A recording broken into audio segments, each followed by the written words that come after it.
Hi, my name is Colton. Welcome back to the Whiskey Weather YouTube channel. I'm here with my buddy Mason, and today we're going to be doing the affordable amp shootout. Stick around.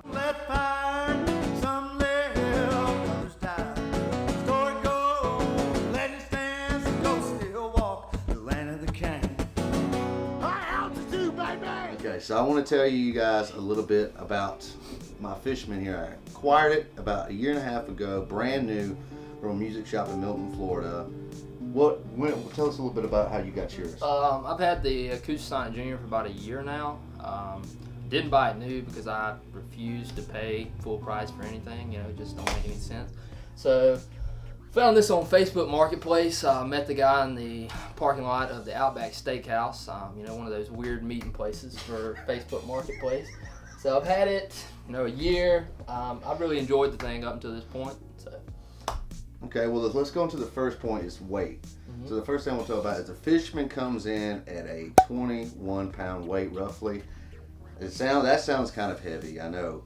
But Mason, why don't you tell us a little bit about the Fender here? Okay, the Fender weighs 42 pounds, and to you people out there that do a lot of working out, that might sound like a real lightweight amp, but it's not. It's really, really heavy. He about strained his back out just carrying the thing in the room. Okay, so official answer here. I have Bluetooth wireless capability. I have 20-pound weight cut. Why don't you tell them about how your function and features match up to this? So function and features, I'm not near as complex as his great Fishman up here when it comes to Bluetooth and wireless and the stuff that nobody cares about. But when it does come to sound, I have Vibratone, which is like a phaser. We got chorus, reverb and chorus and delay. We have delay, reverb and delay. We also have plate, room, and hall reverb, which, as we know, the Fishman doesn't have really anything other than reverb and chorus. I might be a little biased here, my amp versus his amp, but this is a little biased shootout here, but I think it's a good thing because these things do two different things and two very similar things in the same faction. I think the Fishman probably wins because of the Bluetooth and the wireless. That is some pretty big things, especially if you're going to be using this thing as a speaker, which really comes in handy. If you're just out somewhere, you're playing your phone, whatnot. All right, round 3. Some of you guys are probably what you're here to hear is the sound comparison. Well, I got good news for you. We're not going to show you. We're going to tell you. We did a bunch of research, and I'm about to clip in right here. Blindfold test, straight up. We did science, and we did straight up. What do you call it? Pretty much default settings on each one, comparing the sounds. And then we dialed in the functions of each one to try to get a more dynamic sound and compare them. And the Fishman did have a good sound. I think it stood up to it, but why don't you tell them where Fender has the edge over the sound? It's just a much clearer sound, and I think what really done it for me was the effects that you can put on the Fender.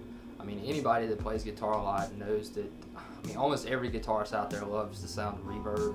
I mean, they want as much reverb as we can get most of the time. And then the big one for me is delay. I really like playing with delay, even on an acoustic amp. Delay still sounds really, really good, and the Fishman isn't capable of doing delay. It doesn't have that effect on it. I think that's what really drew the line in between them when we put the effects on. But even without the effects, it was really a crisper, nicer, clean sound, I felt like, out of the Fender than it was the Fishman. Yeah, I told him I thought that the Fishman sounded like it was coming through an amp, and that the Fender sounded like it was a loud version of the acoustic guitar. So definitely edge goes to the Fender Acoustic Junior. Acoustasonic Junior? Yeah, Acoustasonic Junior. Yeah. Alright, so let's get into the last thing, the last big shootout for these two things. This is what probably everybody's here for, is the price. The Fishman new comes in at $525. You can find it used on Reverb, Facebook, anywhere between $350 and $300, and the Fender comes in at what? This thing was $440. $439.99. It's it's a $450 guitar or guitar amp.